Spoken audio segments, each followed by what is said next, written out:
Welcome to PQ. I'm your host, Jason Winningham, and today we have a very special guest, Mayank Malaviya.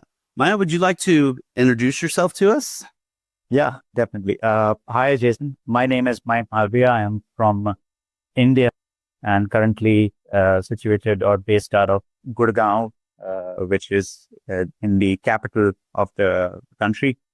And I've recently completed my MBA and started working in a market research firm based out of US. Previous to my MBA, I've completed a humanities course. So I had a humanities background pre-MBA, and I pivoted towards MBA, and that too specifically in a specialization called business analytics, which is kind of like a fossil fuel right now, data and analytics, and how companies are leveraging them. Apart from my career or my academics, I like watching sports, especially F1 and football, which is the European football, not the American one.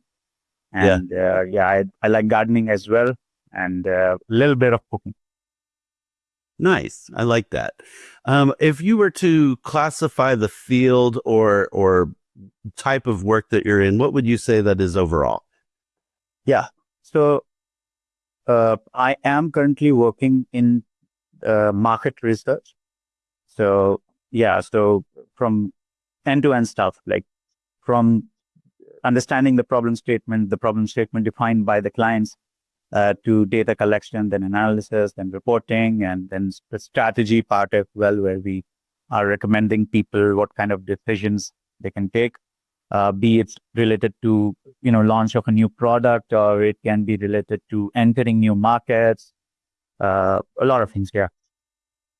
So a lot of analytical work of data is what I'm hearing. And within that, what does a typical day for you look like in that work?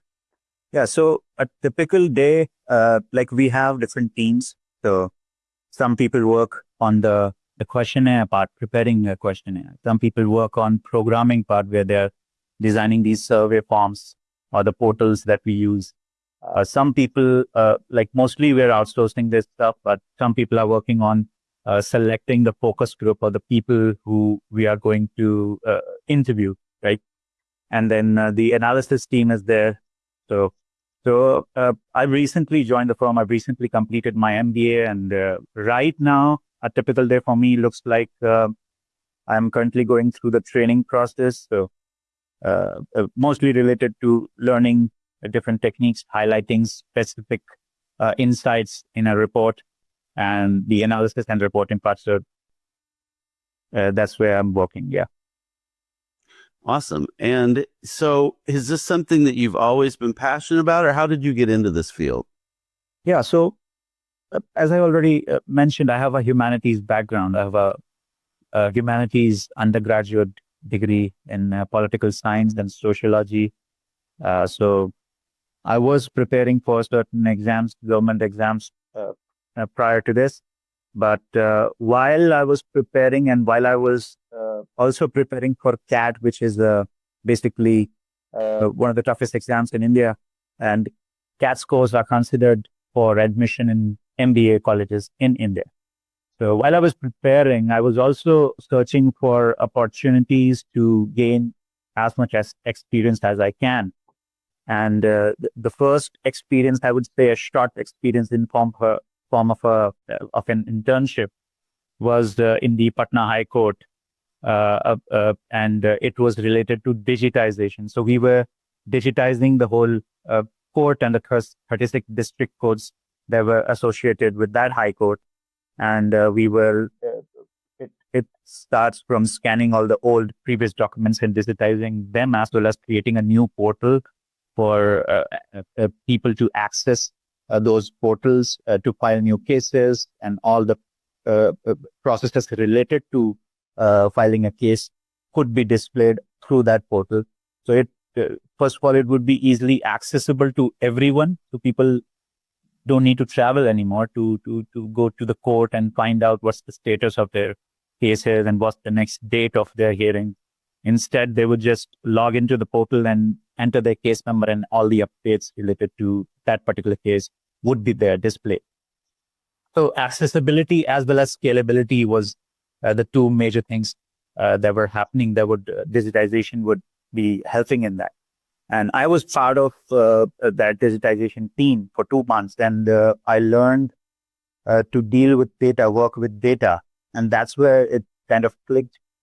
And then, like a few years later, I was part of a marketing internship where I was also doing uh, working with the data in that internship as well. I was analyzing marketing related data, SEOs, like click through rates of the advertisement and campaigns that the organization was running. So, and at that time, it was advent of the industry 4.0 or so, how we call it, with the Gen AI and artificial intelligence that the applications like ChatGPT that we're seeing right now. So data was a fossil fuel. People, organizations were started to recognize how important it is to leverage the data and to analyze it and use it in their favor to gain competitive advantage. And I used to read about it, and then I got to hear about that the MBA in Business Analytics course and the relevance of this specific course, a degree in management as well as having a specialization in business analytics, like the technical aspect of it. So meanwhile, the CAT results came and I got a decent score. So I was getting admission. I was easily getting admission into the course. So I opted for it. And yeah, right now, if I think about it, it was the best decision of my life with respect to the career. Yeah. Awesome. I like to hear that. Very cool. Thank you. Thank you very much. And I definitely liked your call out to the accessibility and scalability. Those are like, I can't say how important that is in that kind of a work as well. So, let me shift over towards the purpose of this podcast is where we talk about our PQ or our professional quotient and how, Right. and how specifically how it relates to our professional equity, which is our skills, our knowledge, our experiences, our education, and our network. Out of those things within your professional equity portfolio, what would you say has the most value for you right now? Yeah. I don't have a lot of experience in terms of working in a large organization. I've recently started and I have experiences in small patches, that marketing internship, that internship at the digitization team of Patna High Court, and then at CBRE, of course, with you in the diversity, equity, and inclusive team. So for me, the most of the professional equity that I've developed and on a major scale, like in a huge quantity, comes from the MBA course that I joined. Again, as I mentioned, the best decision of my life. So the two most valuable things in my life, and I learned through practice, was initiative and accountability. So I absolutely uh, uh, keep these two things as top priority in wherever I am, whatever work I'm doing. And I learned this through practice, as I said, because our course was a baby course. We are the first batch of this course. So it was a newly launched course, and I'm part of the first batch. So for a batch of MBA students, especially, I was chosen as the PR or public relations head for the course. So it was my responsibility to lead the team to create a brand out of this course. So there are activities and workshops and seminars that are happening that other committees and cells are organizing. But if we don't highlight those activities on especially LinkedIn, so that, for two different goals. First one is to attract better students, to create a brand so that better every year we have better bunch of students coming in who can improve the course, who can take the course to new heights, as well as attracting people from the corporate so that we have good placements, right? So we're attracting great companies and we're showcasing our skills and we're getting to work with those companies. So if and there was no, it's the completely student driven course. So there's no administration that uh, guides us, helps us. Every activity that is happening is done by the students. So Interesting. yeah, Okay. so if we don't have accountability, if we don't have the ability to take initiatives, the course won't do well. Mhm. And Yeah. at the end of the day, if the course isn't doing well, the students who are currently part of that course won't see any success in terms of placements or learning.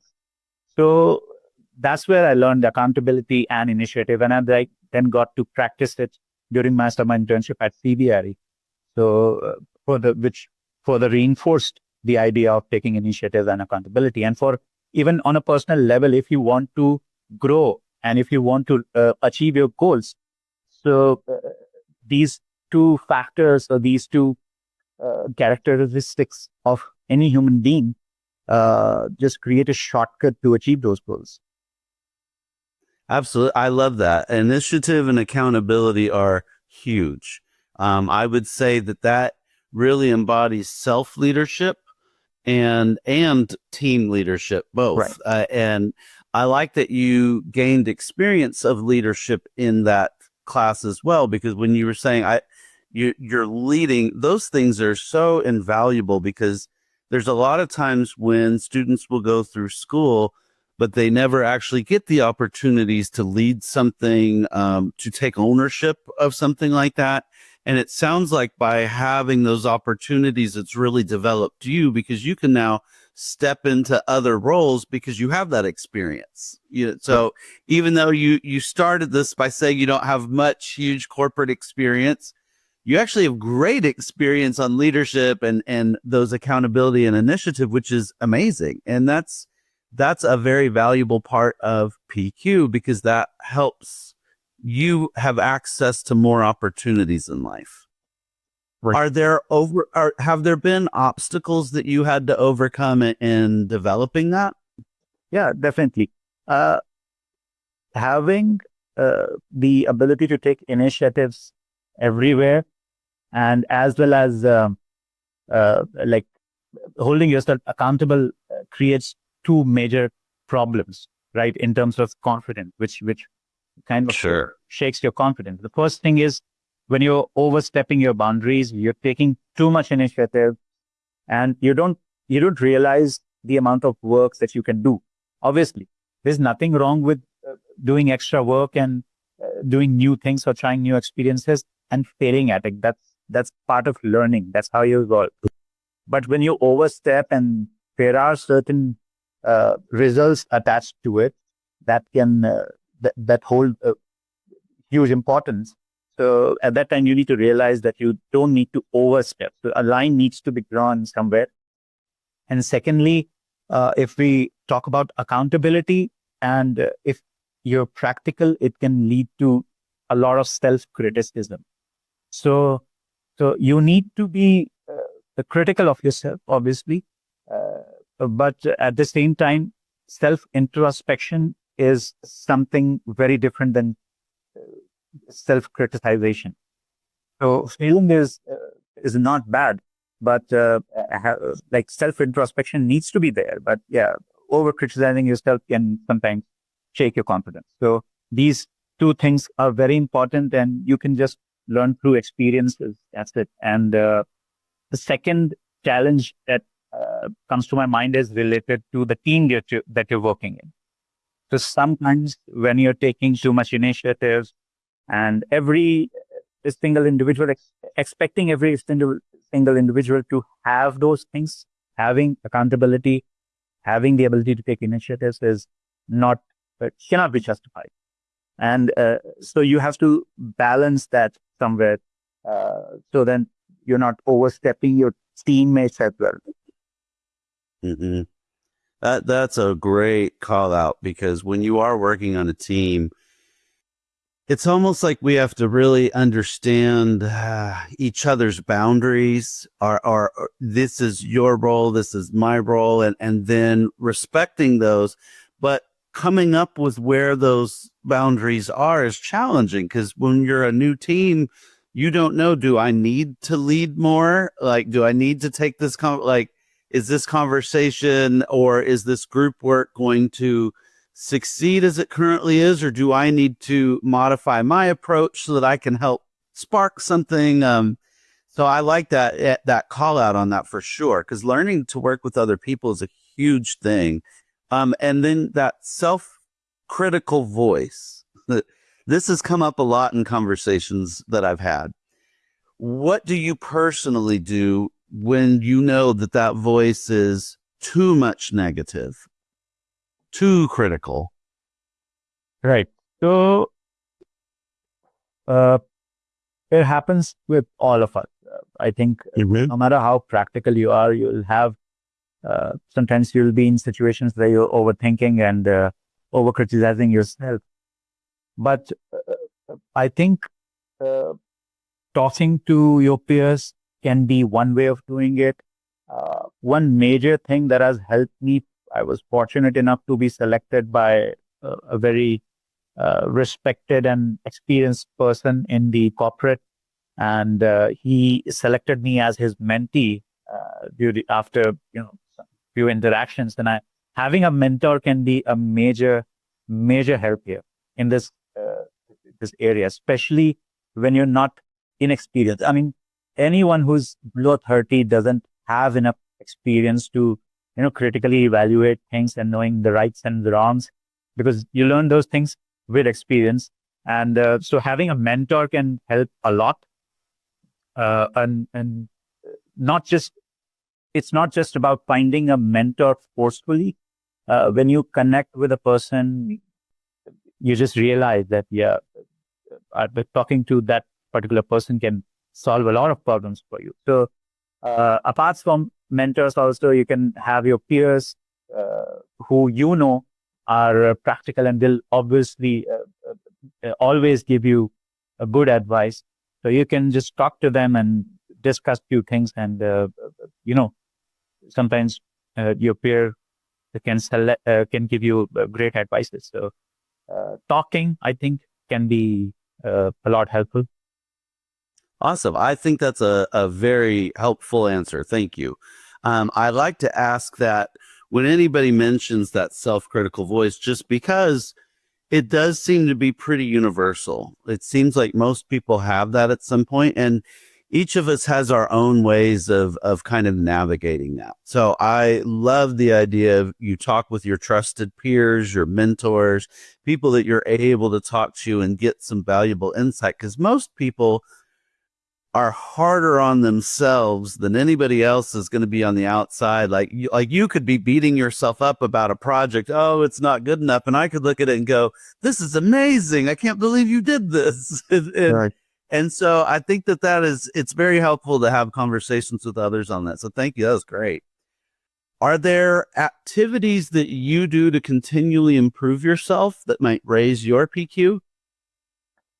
I think for anything to improve in any area, in any aspect of PQ or any other skill uh, for the matter, I think just practicing it, through experience is something that's the easiest way to learn.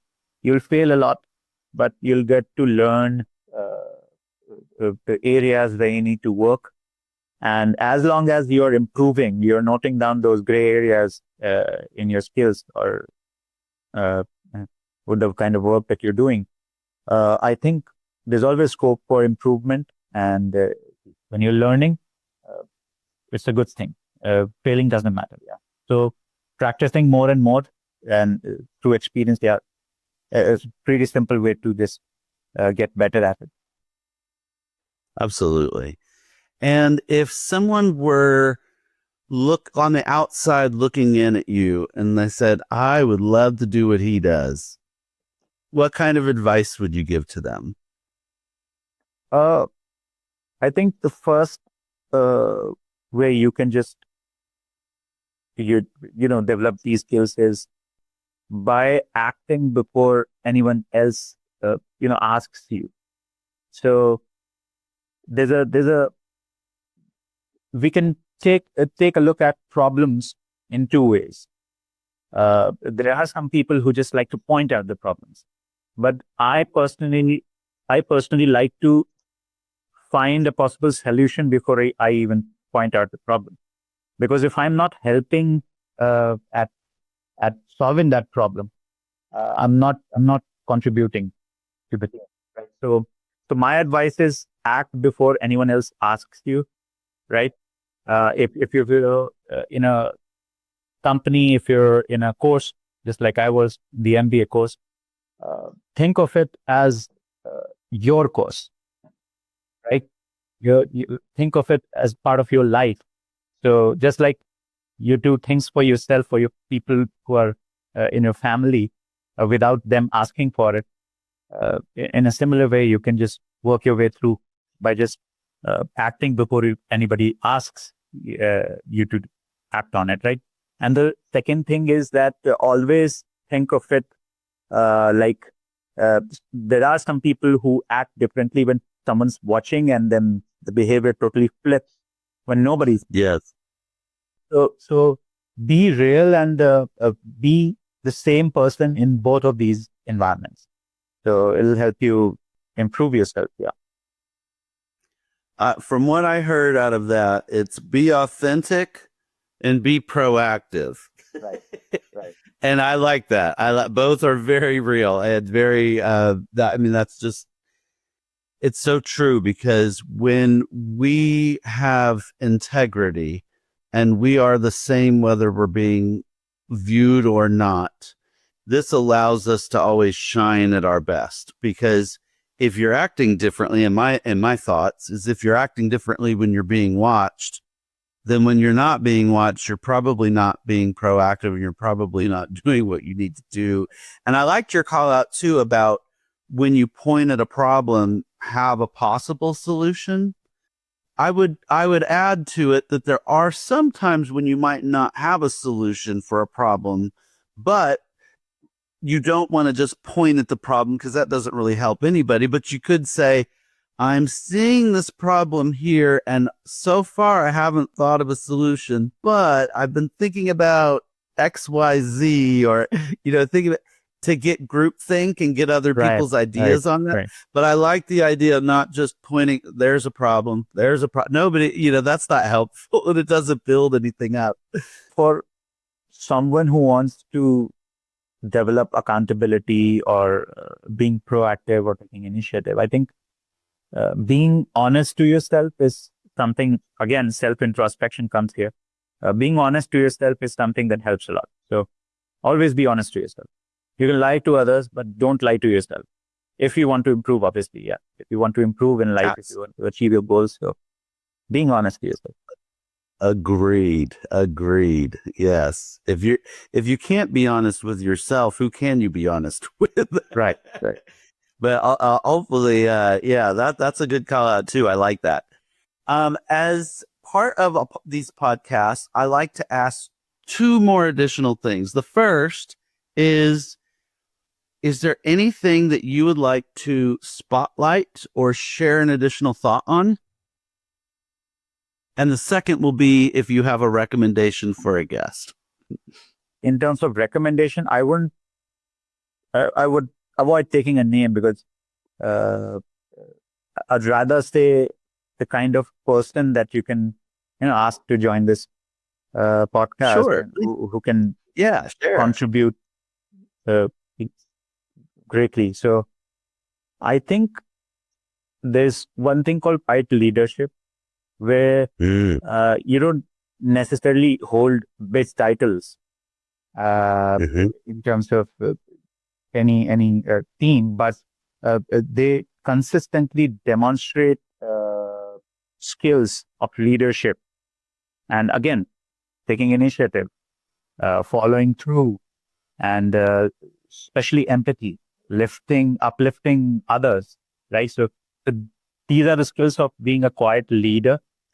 And I would like someone who is a quiet leader, has these skills, to join the podcast and spread light on a few things. There's a few people that come to mind when you describe that, and I will definitely be reaching out to them and see if they'll join. The trouble with quiet leadership, and it's not really trouble, I don't know why I use that word, but a lot of times people that are quiet leaders are also the ones that shy away from having a microphone or a spotlight. And so sometimes it's oh no, I just do this. And it's because they're authentically leading, because they care about what they're doing, that they're not doing it for some grand, audience to see. And so sometimes when I've reached out to someone like that about joining, they'll kind of shy away.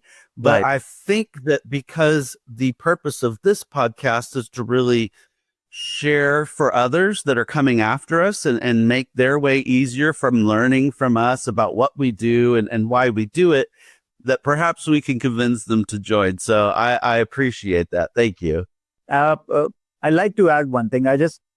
While we were talking about this, while we were talking about quiet leadership, something clicked in my head, and I just remembered something that I can add to the spotlight part that you mentioned. We talked about problems, right? So finding solution to problems. It'd be better if we rather call it a challenge than a problem, because challenge sounds like, something that you're using as a tool to improve yourself. And problem sounds a lot negative, but obviously these are just words, but if we talk about challenges and trying to find solutions to it, I think one of the key areas here is that like whenever you're taking any task and you find some sort of challenge in it, and as you mentioned, if you don't have a solution and you want to point out, because obviously you want to contribute better, you can obviously ask people and discuss with people, talk with people to find possible ideas, possible solutions for it. And one of the key things that I think helps can be getting out of your comfort zone. Don't get comfortable anywhere.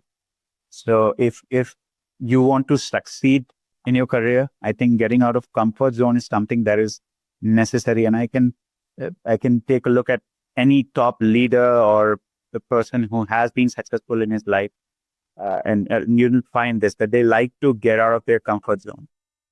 Mm-hmm.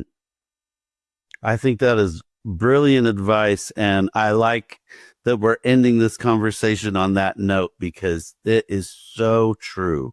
We don't grow when we're just comfortable. We grow through challenge. We grow deeper roots and stronger tree branches, with that. Right. So I appreciate that. I appreciate your time. Thank you so much for joining us on this podcast today. And to our guests, our audience, I should say, please be sure to, if you've enjoyed this conversation, to like, share, subscribe, leave a positive review, and also check out our sponsors, Market Scale, who we work with in order to produce this podcast. And remember that unlike our IQ or our EQ, we can easily raise our PQ every single day. Just keep learning, building, and connecting. Until next time.